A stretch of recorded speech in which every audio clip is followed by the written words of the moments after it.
What is going on, everybody? Welcome back to another episode of the Work the Crowd podcast. I am your host, Douglas Arden. As always, I'm here with Jacob Klucas. Because of the time of year, basically every sport is on right now besides baseball. We're going to talk college football. We're going to talk college basketball. We're going to talk NFL. We're going to talk a little bit NBA. And what? We're going to touch it all. Yeah, and a couple things in between. So let's go ahead and get into it. All right, well, we usually kick off with college football, so we'll stick to a little consistency here. Not really much storyline-wise happening in college football going on right now. I mean, you got the playoffs and everybody having their opinions on seedings and all that. So I guess while we're on that topic, let me pull up my rankings for this week. Again, for new people, my rankings are not the same as everybody else's. So this is my updated top 25. I mean, kind of the top really 6 is where it's kind of like not debatable to me. The rest of it, you can kind of debate on where you want to put people, but this is my top 25 rankings. And also full disclosure because I know a lot of people are going to be like, well, you got 3 non-power 5s at the bottom, Tulane, James Madison, North Texas. My top 25s, because these are based off the playoffs. If I believe at this point you're eliminated from playoff contention, I don't even consider you in my top 25 because what's the point? Yeah, I'm taking teams that are in playoff contention, and either you still have a chance to win your conference or something, I'm taking you, and that's where I'm taking my top 25. So some of these other schools, I'm not even considering because I believe your playoff chances are done. What's the point of ranking you? So there's that, and then for the actual playoff scenarios, here we go. So kind of would have interesting playoff matchups with these rankings just a little bit because we get back to this Carson Beck having to go back to Athens to play Georgia because as of right now, Miami would be the highest seeded ACC team. I know they're 2 losses in the ACC. So, but still, as of right now, highest ranked ACC team is what we're going with. So we'd have a Carson Beck return to Athens to have to play Georgia. You'd have Ole Miss, Texas, which I think would be a really good game. Of old Big 12 rivalry here, Texas Tech and Oklahoma, and then Oregon and Tulane here in the last one of the first rounds with winners having to face Bama, Ohio State, A&M, and Indiana. So but that kind of carries into what I want to talk about next, Doug. And I know for people, especially around us, this is kind of a sensitive subject, but why not? I want to talk about Indiana for a second.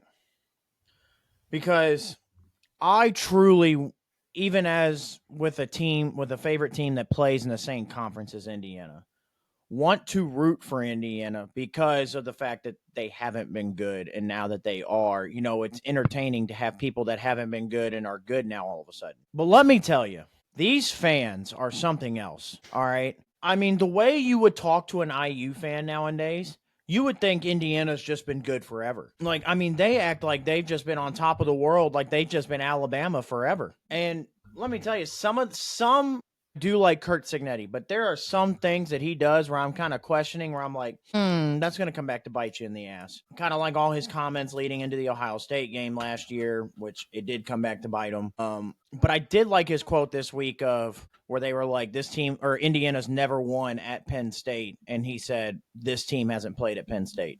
I do like that. Yeah. But what am I getting at here? There was a post this morning on Facebook. I wake up this morning, get on Facebook, and I'm scrolling down, and I see I don't remember who posted it originally, but here, actually, I'll try to find it real quick so that way I can. So it was, it's called College Football Troll. So again, it's but it was an actual like former NFL player, Braden Fehiko, who tweeted. This is an actual tweet. Said, watching Fernando Mendoza in that Indiana team feels very 2019 LSU Joe Burrow-like. Wouldn't go that far. We're talking about arguably the greatest team ever at LSU, okay? I don't think, no disrespect as of right now at least, I don't think we're going to have the conversation about Indiana being the greatest team ever by the end of this year, okay? So then I get a specific comment, and I don't know if you've seen this, Doug.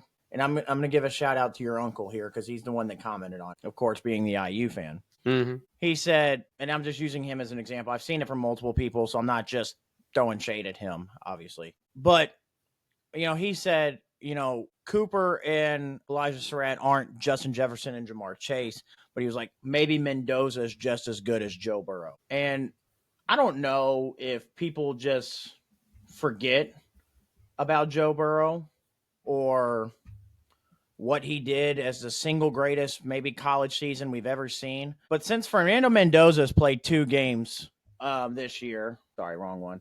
Fernando Mendoza's played 2 games. So I went back and went Joe Burrow's first 10 games.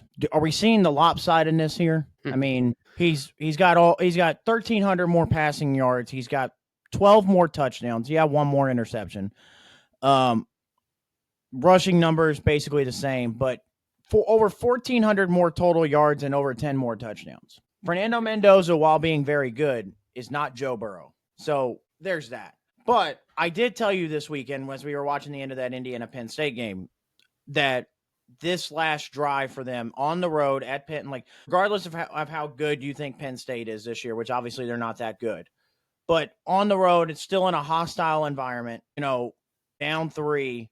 Can we're going to find out a lot about, down 4 at the time because it was 24-20. We're going to find out a lot about Fernando Mendoza when it goes to can he play in the NFL just off this drive. And he put together a hell of a drive. Now, 2 of them were phenomenal catches by 2 different receivers. The first one, I believe, by a tight end on the sideline, which he got a toe tap down. Awesome catch.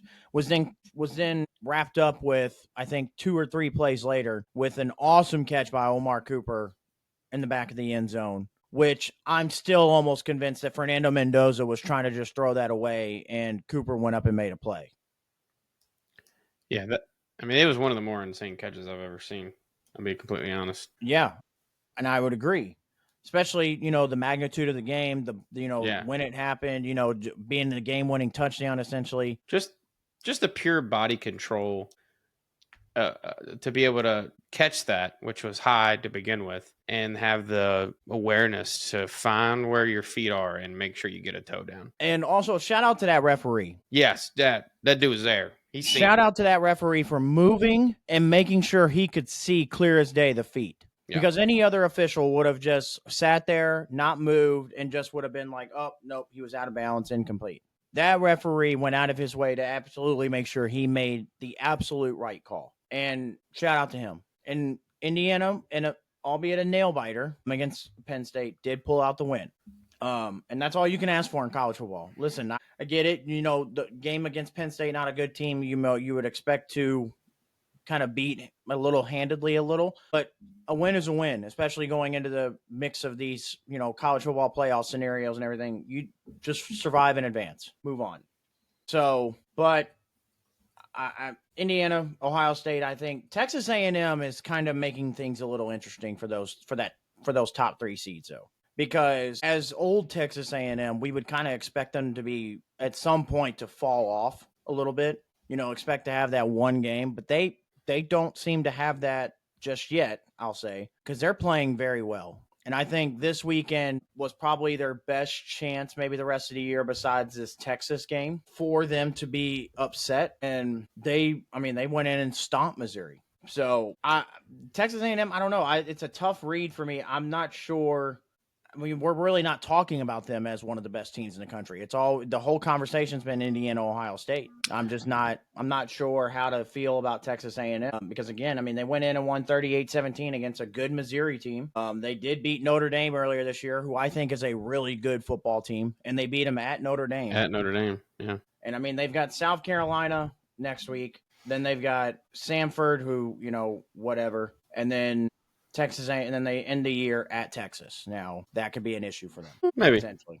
But we'll see. I guess that Texas game will kind of be my last little, tell, I guess, of for the regular season, at least, of how to view Texas A&M, because they're not going to affect them for the playoffs. So, I don't know. How do you feel about A&M? Well, from what I saw statistically, they're the number 1 team in the country.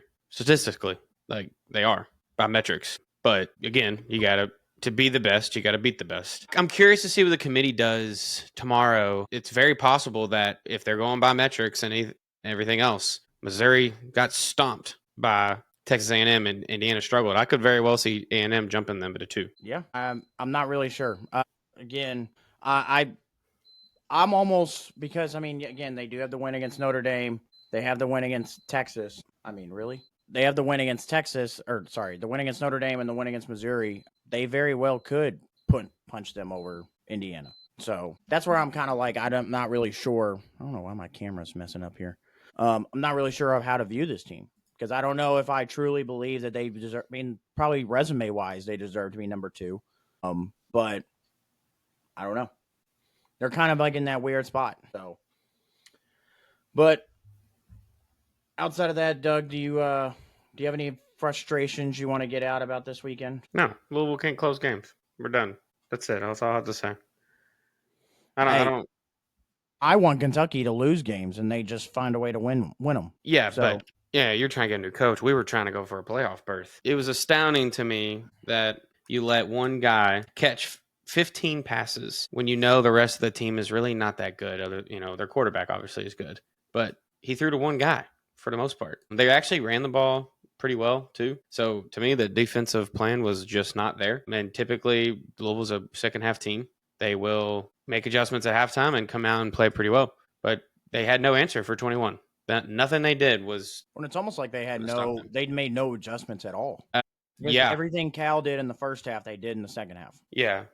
On top of that, Louisville couldn't move the ball. Miller Moss struggled. He really struggled. Honestly, there was multiple times he could have turned the ball over, at least 3 times. You can tell that not only is Braum losing confidence, that the team is losing confidence in him. He can't accurately throw a deep ball.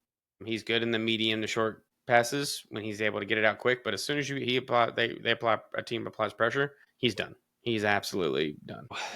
I don't know if you can move on from him at this point. I don't know. To me, it would be like, we could try Deuce Adams, who also has the ability to run. He's a dual threat. But, I mean, it's like, Miller's gotten you this far, I guess. But I don't know. You're still not necessarily out of it. I mean, there's still like a small chance we can still make the ACC title game. Yes. But, I mean, come on. Need a lot of dominoes to fall. But a lot of dominoes need to fall. I'm not saying they can't. The ACC's been absolutely insane this year. That's definitely possible because nobody wants to win the ACC this year, apparently. Yeah.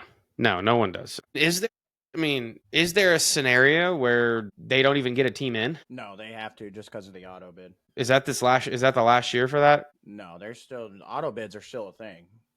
I think that's dumb. I don't think any ACC team deserves to be in there. They have to take at least the conference champion.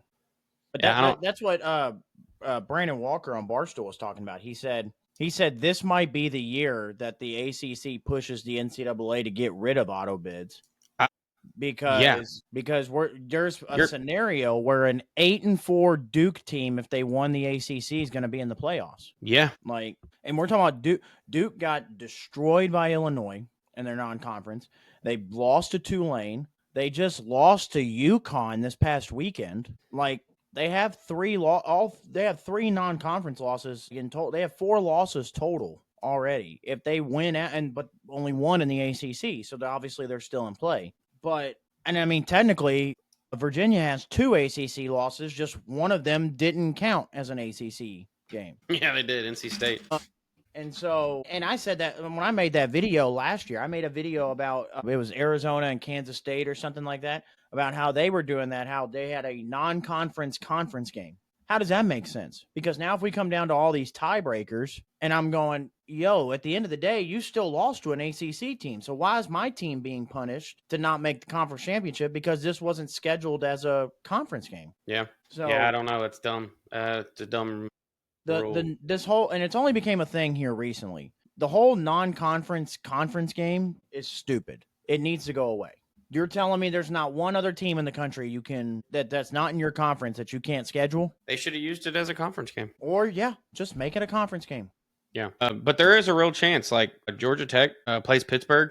There's a chance that they can lose to Pitt. Virginia plays Duke and Virginia Tech, who have both played well recently, and Virginia has not. And Chandler Morris is injured, right? So that completely changes their team. There's a chance they lose. I mean, there's a real shot that Louisville could still win out and be considered or be in the ACC title game for. I mean, that would be absolutely insane.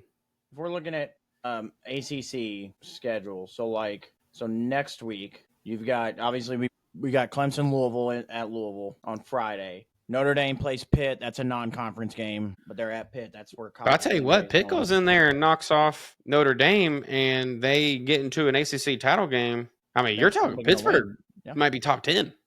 Yeah, you got Virginia at Duke, so there's a key game right there. Yeah, that's going to knock off one of them. NC State at Miami, Georgia Tech at Boston College, North Carolina, Wake Forest, and then Virginia Tech, Florida State. So really, the only game out of that really has like meaning for like as far as ACC standings go is Clemson, Louisville, and then Virginia, Duke. Then you have the week after, you got Florida State, NC State, yeah, Syracuse, and well, no, that's Notre Dame. That's not a game. That's not a ACC game. Duke, Carolina, Pittsburgh at Georgia Tech. There's a game. Louisville at SMU. SMU's right in the thick of things as well. People also forget. So those games matter. And then the last week, Georgia Tech plays Georgia, non-ACC game. Really, this is a lot of non-ACC games, but you do have Virginia Tech, Virginia, Wake Forest, Duke, Miami, Pitt. So, still in my opinion, without Chandler Morris, there's a chance that Virginia loses out. I mean, he really was the heart of their team. Yeah, I mean, again, Louisville could win out, and it almost seems like the dominoes are there still. Like Virginia can lose out. Georgia Tech still has a chance to lose, which we would still own the tiebreaker with them based on the opponent's win percentage. And then we still own the head-to-head with Pittsburgh. But that's the only thing. I guess how would that work? Would it be like if we beat SMU? Wouldn't that we'd still be 2 losses? Would it be Georgia Tech Louisville at that point? You need a couple of these one-loss ACC teams to lose. Yeah, so Pittsburgh, that's 1 loss, but to us. Right, but that's their only ACC loss. Yeah, so if Georgia Tech beats Pittsburgh. Correct. They would be 2 losses, so we're ahead of them based on the head-to-head. And then if Virginia loses, they own the head-to-head with us. But so what are the teams are you asking about if – so we're going off Georgia Tech, who we're assuming is in. So we're going – you're saying SMU, Louisville, Pittsburgh. Like, what's the tiebreaker between them? And then Virginia? I guess, yeah. Well, let's see. Real quick while I look this up, Doug, I saw that you mentioned in our little notes page about Jeff Brom getting death threats, ?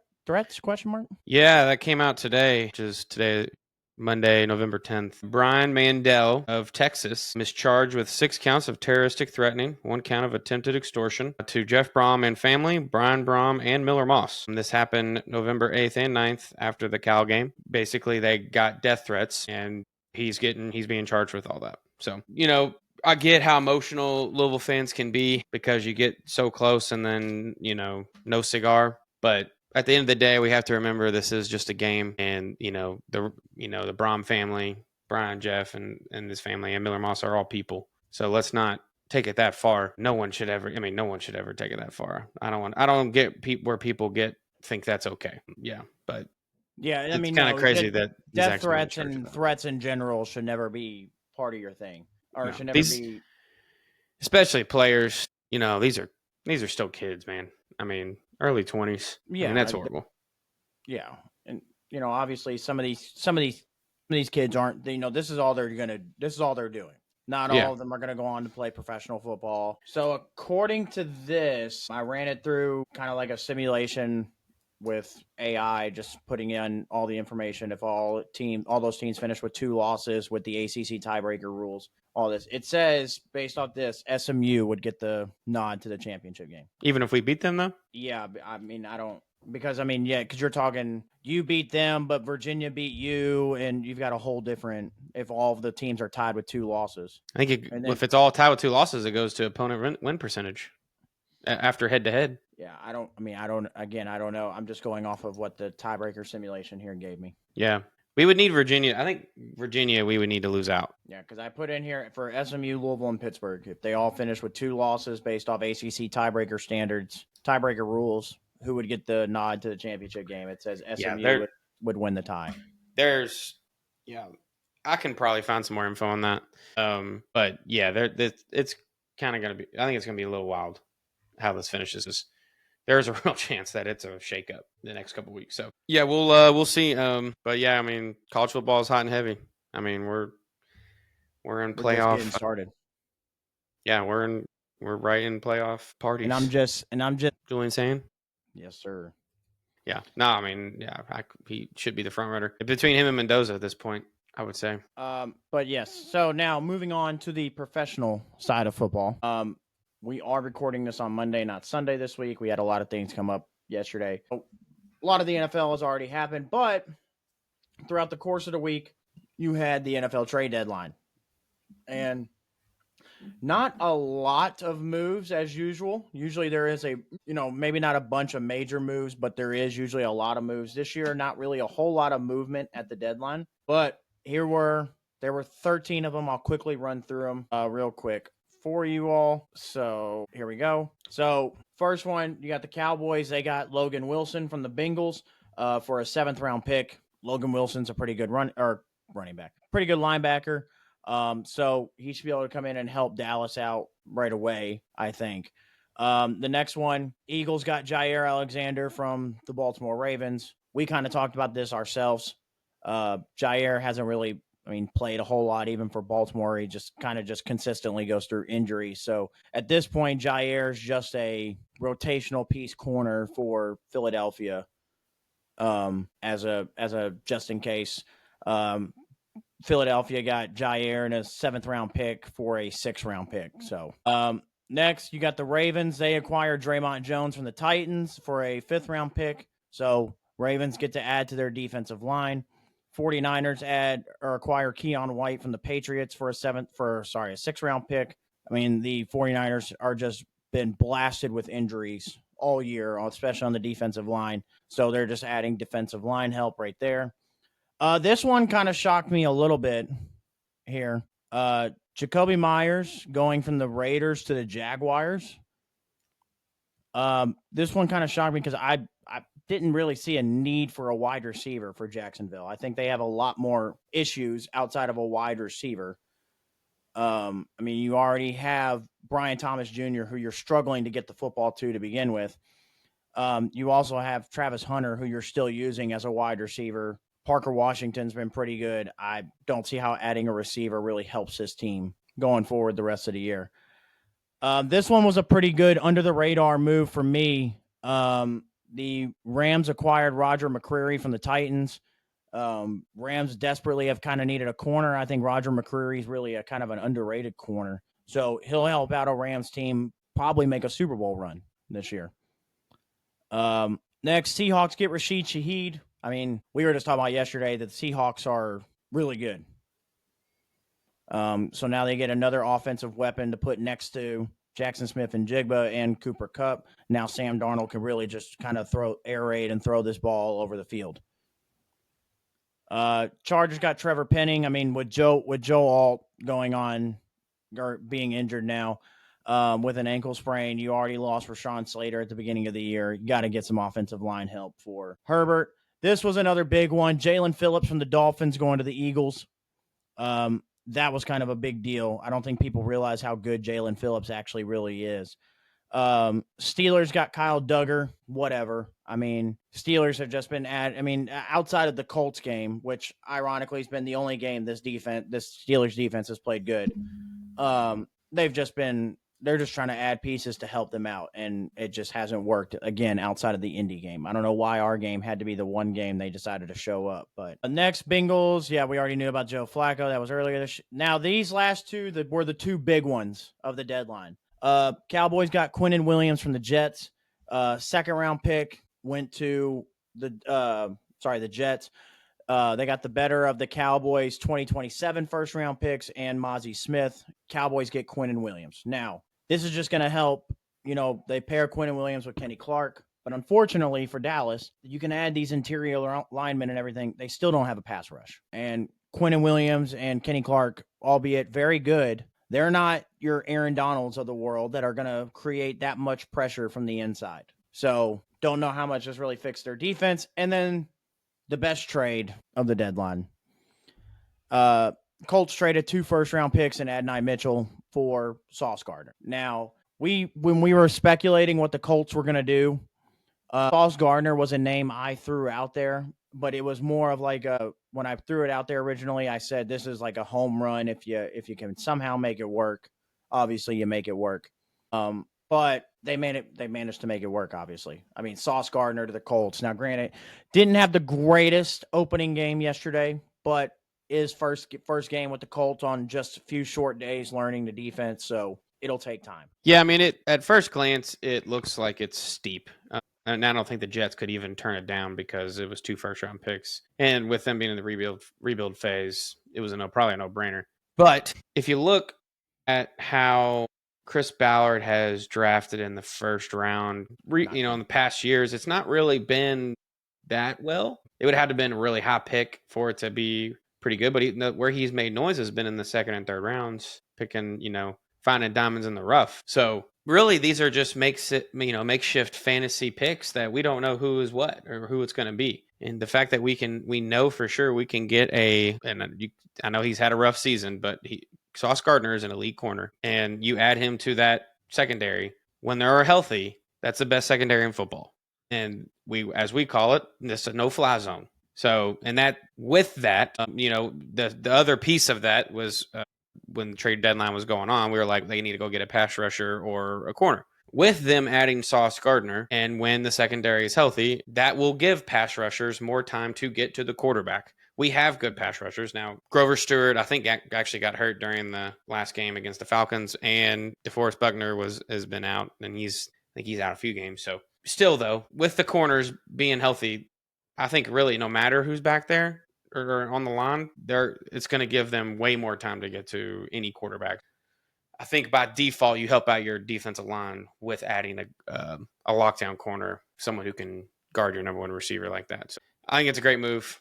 Offense just needs to keep doing what it's doing. The Colts will be Super Bowl contenders, in my opinion. So just going through, talking about what you talked about, Ballard's first round draft history. So he's been with the team since 2017, which I know when I first saw that, I said 2017. I said it doesn't really feel like it's been that long. That's crazy. It's been almost 10 years.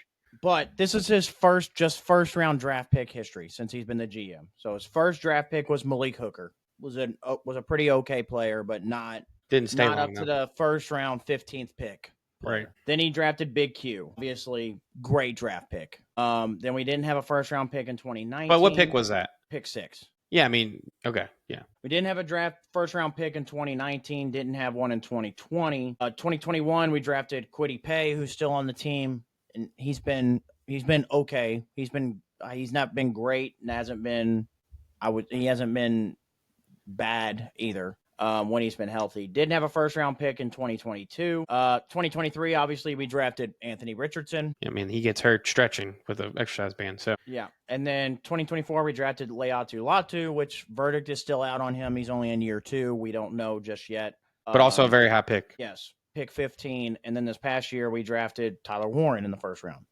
Great draft pick so far. It's going to be probably the best tight end Colts history. Since 2017, and obviously some of these names people outside of Colts fans may not know, but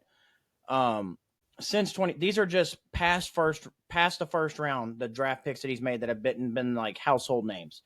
2017, Grover Stewart, Anthony Walker. 2018, Shaq Leonard, Braden Smith, Nyheim Hines, Zaire Franklin. In the 7th round, he got Zaire Franklin. 19, he drafted Paris Campbell, who was pretty okay for us. Bobby Okereke, EJ Speed, pretty good players for us. 20, where he hit the absolute jackpot in getting Michael Pittman and Jonathan Taylor in the 2nd round. Which is insane. And then drafted Julian Blackman, who was a pretty good safety for us in the 3rd round. Also, that same draft in the 6th round, he got Isaiah Rodgers, who was good for us until he started gambling, and now he's playing out of his mind in Minnesota. 2021, not really. We didn't really do much past the first round right there. 2022, we got Alec Pierce, Jelani Woods, Bernard Ryman, Nick Cross. Yeah. 2023, even past Richardson, Juju Branch, Josh Downs, Will Mallory, Jalen Jones. 2024, Adonai Mitchell, who we traded away. So be it. Anthony Gould. Still a good receiver, though. Jalen Carlisle, Jalen Simpson. And then last year, verdict is still out on this class, but JT Tuimoloau, Justin Wally, Riley Leonard, like DJ Giddens, like players that besides Riley Leonard, are probably going to make an impact at some point for this team. Yeah. So again, seems like an easy way to fix your secondary. And if you want to bring up what you brought up about what the Colts owner said. Yeah, where she said, do you want a Band-Aid or do you want to fix this now? Yeah, she goes to Chris Ballard and says that. Listen, whatever your opinion is on her, she's doing is working.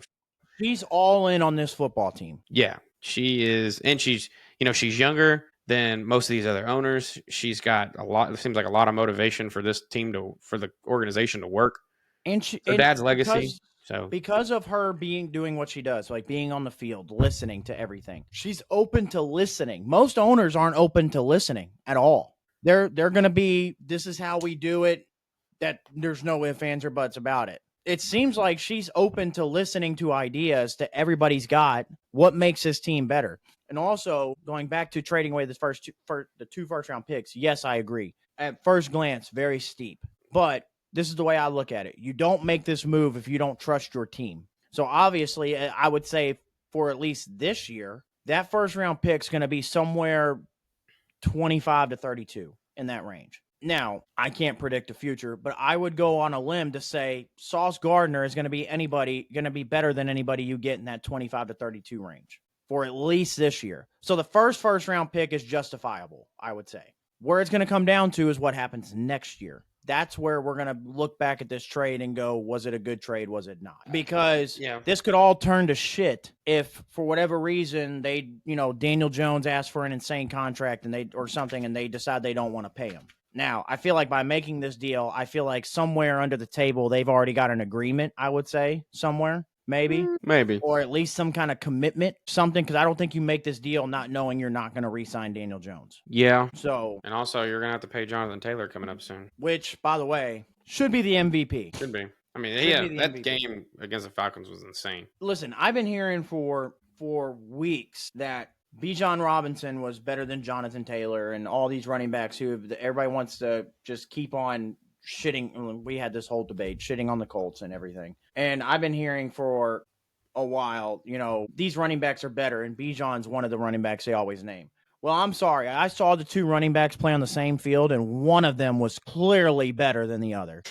Yeah, clear as day. So, Jonathan 244 Taylor yards right rushing. Now, no disrespect. Now, this league, when you're ranking players, is a what have you done for me recently league. So, if I'm going off right now, Jonathan Taylor is clear-cut best running back in the NFL. And the only running back right now that would be able to compete with him is Christian McCaffrey as of right now. And the way I see it, still, I think both players are just as valuable to their team as the other. But right now, Jonathan Taylor's playing better. So, and the Colts have the better record. But, yeah, and like that, when I sent y'all that video of Shady McCoy, if you're watching him and not saying he's the MVP, I don't know what an MVP looks like. Yeah. If you haven't watched him yet and you live under a rock, you should watch the Colts. I mean, it's amazing to watch his patience and waiting for a hole to open up, and then he hits the hole. You got to give credit to the offensive line too, though.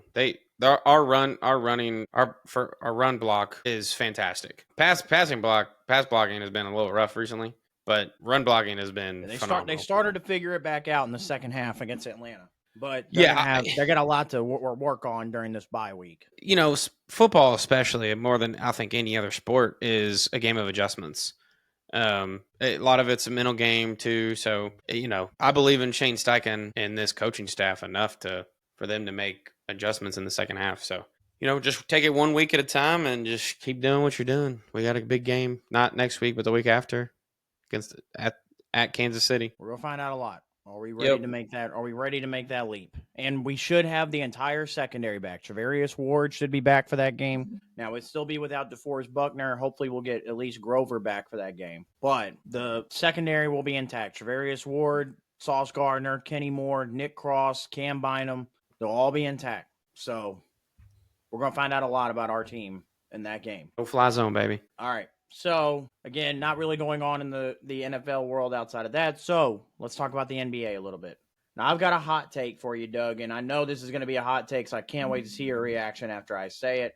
Because on our notes here, I put specifically for the NBA thing I want to talk about today is where do the Lakers go from here? Can I guess what you're going to say? Let's go ahead. I think that you tell – I think what you're about to say is they got to trade LeBron.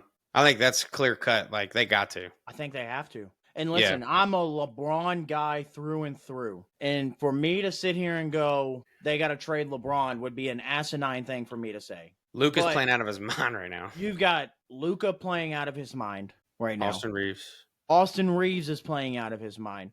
The problem is the three of them together sounds great. You just say to yourself, you've got Luka who can give you a 30-point triple-double on average. You've got Austin Reeves who can give you 20 to 25, even 30 on any given night. LeBron does what LeBron does. The problem is all three of them have to have the ball. And there's not enough basketballs on the court for it to happen. And the best part of LeBron's game is being a playmaker. Well, that's the best part of Luka's game is just being a playmaker. So I think what's best for, and this is the way I'm looking at it to not make it seem so negative towards LeBron, what would be best for LeBron for his last couple years or last year, whatever it is, and what's best for the Lakers going forward is to part ways. Now, where is that? I'm not really sure. I'm not going to sit here and I haven't just yet deep dived into where he should go. I mean, I've got a couple teams in mind, obviously, because LeBron's not going to go anywhere he can't win. So obviously, I think the number one team that would come to mind would offer, now I don't know how salaries would work, but that could offer what the Lakers would need in return, which is more so 3-and-D type players to go next to Reeves and Luka, and for LeBron to still win. I think that best destination would be the Knicks. Okay. Yeah. You know, you can afford to give up, if you're getting LeBron back, you can afford to give up an OG or a Mikal Bridges, one of the two, and then, you know, whatever other pieces you need to make work, and then bring in LeBron. LeBron gets to repair up with Mike Brown, who was his coach in Cleveland. The first stint, you get, you know, Brunson, Braun, Cat, and you get to try to, you know, while the East is down especially, try to make your run now. And plus, LeBron's always talked about how he loves playing in the Garden. So I think if he were to lead the Lakers and outside of potentially maybe going home to Cleveland. I was going to bring that up. I think there's no better way he'd want to go out would be just to play in the Garden his last couple of years. Now, Cleveland, interesting. I just don't know what they could give up to make it work to where they're not gutting the team. It could end up being a 3-team trade too, though. Like a multiple team trade. And I think a sleeper team to think about would be the Spurs. Yeah, playing with Wemby. Yeah, if you can figure out a 3-team deal that swings like De'Aaron Fox somewhere, because you have Stephon Castle and Dylan Harper who are playing very well. Now, Harper got hurt, but he'll be back in a couple games. So you have Harper, though. You have Castle. You can afford to give up Fox. You can find a third team, you know, somebody like the Rockets who could use a point guard, Miami who could probably use a real point guard, to make Fox go to one of those other teams and get LeBron in San Antonio with him, Castle, Harper, Wemby. That could be something. I just don't know if San Antonio's is enticing enough for LeBron. Yeah. Yeah, I don't know. I was, when I saw it on here, I kind of figured that was what you were talking about, because it is kind of clear as day that, man, the Lakers, I almost wouldn't say they don't need him, but like you're taking away, because like Jake LaRavia this year been phenomenal for the role he's been asked to play in. You know, DeAndre Ayton has been okay. He's been pretty good. I'm still not a fan of DeAndre Ayton, but he's been pretty good for the most part. I'm worried that and here's the other problem with playing with LeBron. Because you play with a LeBron, and it kind of happens to Luka too. What happens when you're playing with a guy like Austin Reeves and everything is that you keep moving, because there's, you know, no disrespect to Reeves, there's no guarantee with Austin Reeves all the time. But with Luka and LeBron, everybody becomes stagnant because they're like, well, they're going to make something happen. Yeah, nobody always cuts. Nobody always pays attention. People, you know, end up standing in one spot. You know, there's no fluidity between it. Yeah, I think you take away Luka's ability to be a superstar a little bit. Like let him shine, because, you know, that was LeBron's team. LeBron and his superstar are synonymous words, in my opinion. So, but when you add LeBron and too many mouths to feed, it takes away Luka's superstar, his superstardom, I guess you could say. So I think they should trade him while he does have a couple years left, and they can maybe still get something for him. Maybe you can get a pick or I don't know, but you do clear up cap space too by trading him, so you can take on less money if you do that. But, you know, I'd like to see LeBron go home to Cleveland. I think that'd be a perfect ending to his career. And honestly, if they can make it work, it could end up being actually a really good team while the East is down. But yeah, we'll Yeah. see. I think that is coming though. He's been hurt. He hasn't played yet, has he? So No. I mean, I would say probably the best 3 destinations. Now, I'm not doing like trade analyzers to make sure it works or anything and how you make it work. I just think your 3 best options if LeBron leaves LA are New York, Cleveland, or Golden State. I don't think there's any other team that gets involved. yeah, I didn't think about Golden State, but that could I be think something. Golden State could get involved with the like swinging Kuminga over to the Lakers, and then whatever else you got to do to make something work out. Get LeBron with Jimmy and Steph and Draymond, and you try to let Could them be have interesting. one. You try to let them guys have one last hurrah at a run at it. But again, I think realistically it's New York or Cleveland because I don't know if Golden State can make it work money wise. But yeah, I think as it hurts me to say, I think Yeah, it is time. so. He won him a championship. It's he did what he was supposed to do, and he's broken records there. He solidified his spot, enough with being I would say a Laker great. He's not top of the list, but he's up there. No, yeah. And then real quick, we'll mention Kentucky Louisville basketball game tomorrow. Tomorrow night, 8:00, So ESPN.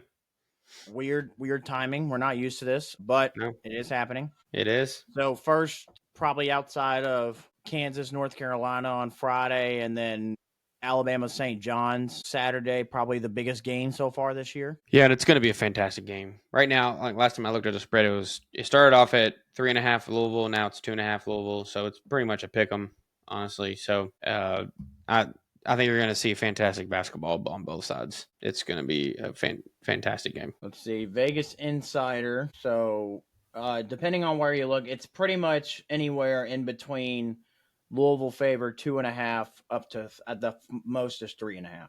So, Yeah, I mean, that's probably right, to be honest. So we'll see. And Kentucky will have Jalen Lowe for the game. I think they're going to be fully healthy outside of obviously not having JQ and then Trent Noah, who got hurt the other night. But I'm not sure about his status. He wanted to go back into the game the other night. They wouldn't put him back in. They wouldn't let him go back in. But he himself seemed like he was okay. So we'll see. As far as I know, outside of that, it's really only Trent Noah that JQ that Kentucky's going to be missing. Yeah, and Louisville is still up in the air about Javon Hadley too. He's been in concussion protocol, so he's a starter if he's playing. Well, they said they're still up in there on that when they did the press conference this morning. And then real quick, we'll wrap up. Doug, you wanted to talk about the YouTube, Internet, Barstool, Bob Does Sports Invitational? So the Internet Invitational, if anybody doesn't know what that is, it was a Barstool and Bob Does Sports collab where they brought in basically the top YouTube golfers and they've done a tournament for $1 million. I mean, it's different formats. It's, 6 episodes they were doing? Yeah, I believe so. Yeah, so I think it ends this week. The Thursday would be the last episode. The thing I wanted to touch on, it's been a fantastic tournament. The production of the tournament is phenomenal. The editing of all the episodes is phenomenal. They're long, but it's well worth it. It's no different to me than any other golf tournament you watch. It's just as long. However they did that, like, round of applause, tip my cap, take a bow, whatever you want to call it. They've done a fantastic job. Shout out to Portnoy for putting up money, and it sounds like Bob Does Sports put up some money too for this. I mean, there's tons of sponsors and stuff.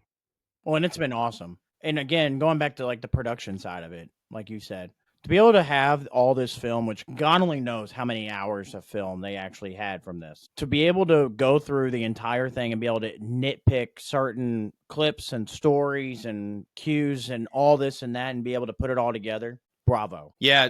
So the real thing, though, I wanted to touch on this. I did want to give it its kudos. But the real thing I wanted to touch on this was so far, and I think this number is going to grow. The Internet Invitational has reached 10.1 million views in videos. And we all know YouTube's huge. When Mr. Beast, which one of his guys was in the Invitational, gets hundreds of millions of views on his videos. It brings the question when ESPN and YouTube TV are going through these disputes, how much are these cable networks eventually going to be able to compete with YouTube?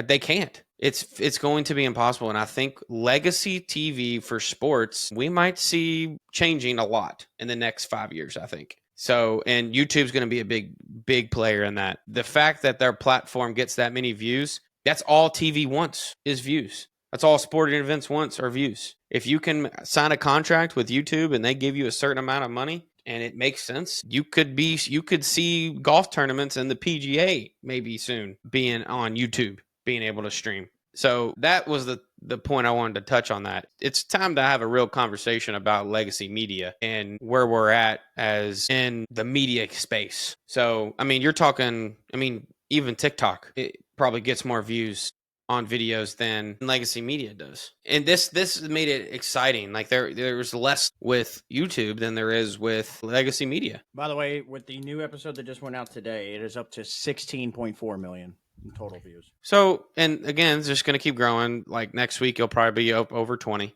So it's just like, if I'm, conferences, like for college sports, like, you want primetime games. If you put these games on YouTube, you're going to get millions of views. That is prime time. I don't care what time you do it. You can either you can live stream it. People will watch it. And YouTube, I mean, you're not going to talk to many people who don't have a YouTube account. So yeah, because we've had one since we were 10, 11 years old, just listening originally when YouTube was just listening to music. Right. This just goes to show how far the media space has come. But Google and YouTube and specifically they've positioned themselves to own this space in the next 5 to, I would say, 10 years. So ESPN and Disney, get your shit together. Yeah, I truly want to know how much money or how much viewership they've lost off of a ton not being off of it. Not being on YouTube TV. I'm sure a ton, because YouTube TV at this point, I think, is the top. It'd have to be the top TV streaming service, and it's super easy to use, and it integrates with your accounts just like YouTube. But this, that's the question. It's like, you have all of these, like NFL has a contract with ESPN to do like Monday Night Football. You very well could see Monday Night Football on YouTube in the near future. Yeah. So just going off of it. So this says ESPN's lost millions of subscribers and seen a significant drop in viewership due to the recent events, most notably the carriage dispute with YouTube TV. It says they have estimated 10 million viewers lost, at least, and not being able to watch college football. And then the November 3rd Monday Night Football game last week was down 21% from the previous year. It's only going to grow. Those numbers are only going to get worse. I'm telling you, YouTube has positioned themselves in it fantastically. I guess that's the word, to really take this space over. These conferences and these sporting, the NBA, NFL, they're gonna have to start really asking questions like, is next TV contract? Is ESPN worth it? They've gone downhill the past 10 years. It's been horrible. I can barely watch some of these shows on ESPN, to be completely honest. Because when we were growing up as kids watching ESPN, it was for the highlights and Sports Center. The plays. It's Sports Center. Now, yes, you had your occasional shows, and that's what made, the shows on ESPN watchable, because they weren't just right in front of your face every single day at every hour. Now it's all day. It's show. And then from 5 to 7, you get Sports Center. And then 7, you got your games on to the end of the night. And then you get Sports Center on rerun all night. But this used to be Sports Center was on all day till about 2, 3 o'clock. Then you got into some of your other shows like Around the Horn and Pardon the Interruption, which were great shows. I loved Around the Horn and Pardon the Interruption, which led into your either an hour of ESPN of Sports Center or led right into college basketball or college football for the night. But, in this, just like anything else, their time has come. They've tried their best. Best thing they ever did. ESPN would be absolutely horrible if they did not hire Pat McAfee to be a personality for them, because he saved the College Game Day alone, in my opinion. Yeah. So, and adding Nick Saban was huge too. So, and Pat McAfee's been very vocal about this ESPN and YouTube TV, and saying that ESPN's being greedy, because YouTube TV and YouTube in general has released statements saying we're offering ESPN a fair price. They're just not taking it. So I think it's now at this point they're trying to make a statement saying we are ESPN, we're badasses. It's not going to end well. Yeah, they don't. They're trying to play the big bad wolf in this situation, and they don't want to be the ones that cave in. They want the other company to cave in, and unfortunately, you're fighting an entity that's just as big, if not bigger, than you. Yep. So This is what happens. You heard it when here you try to first. In the next This is what happens 5 when you're the years. bully. You're the bully until the bigger bully comes around. Right. You heard it here first. In the next 5, 7, 10 years, whatever, YouTube is going to have live sports on it. I'm telling you. There's enough ads and things on there to pay for things. It's no different than live commercial. Yeah. Very, very well said, Doug. Thank you. But I think that does wrap up things.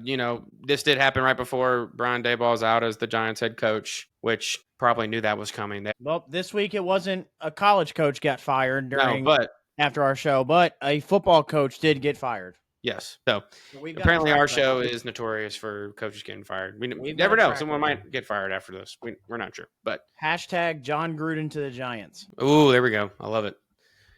All right, but yeah, like, comment, subscribe if you like this episode. If you didn't, we really don't care. We're going to do it every week anyway. So we'll see you guys in the next one. Peace.